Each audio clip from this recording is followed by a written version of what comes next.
కోరిక కానే కాదు. మీ జీవితంలో కష్టాలే కష్టాలు అనే పరిస్థితి ఎదురైనప్పుడు మనస్ఫూర్తిగా మాస్టర్ గారిని ప్రార్థించండి. వారు కాకుండా మనల్ని రక్షించేవారెవరున్నారు? और मन करे कि मालिक से प्रार्थना करनी है तो कर लो, उनके सिवा कोई बचाने वाला तो है नहीं। బాబూజీ మహారాజ్ సాధారణ కోరికల గురించి ఇలా చెప్పేవారు. ఉదాహరణకు మీకు ఆకలేసింది. అమ్మ రొట్టె, కూర పెట్టింది. కానీ మీరు, "అమ్మా, నువ్వు రసగుల్లా ఎందుకు పెట్టలేదు?" అని అడుగుతారు. దాంతో పాటు గొడవ కూడా పడతారు.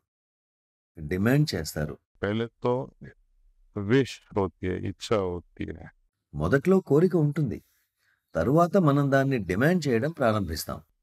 विश बिकम्स डिजायर, मेरे पास हिंदी में इसका ट्रांसलेशन नहीं है।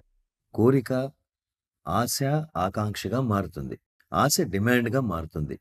తరువాత డిమాండ్ తీరాలని పట్టుపడతారు. నాకు ఇది కావాల్సిందే అని. కాబట్టి ఇవన్నీ కోరికల యొక్క పతనావస్థకు చెందిన స్థాయిలు. వీటిని మొదటి నుండి క్రమబద్ధం చేయాలి. రెండవ అంశం కూడా ఉంది. ये बहुत उसको समझने के लिए सरेंडर की भावना होनी है।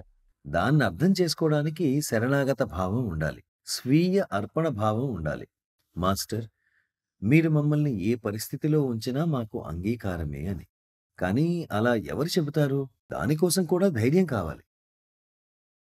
हम जुझलाते हैं सिचुएशन से, పరిస్థితులతో చికాకుగా ఉంటూ కూడా మాకు ఈ కష్టం ఉంది, ఈ సమస్య ఉంది, కానీ మాకు అంగీకారమే అని మాస్టర్‌తో సంతోషంగా చెబుతాం. तो थोड़ा अड़चन होता है सुनने में भी। ఇది వినడానికి కొంత ఇబ్బందిగా ఉంటుంది కానీ, అప్పుడప్పుడు అలా చేసి దాని పరిణామం ఎలా ఉంటుందో చూడండి.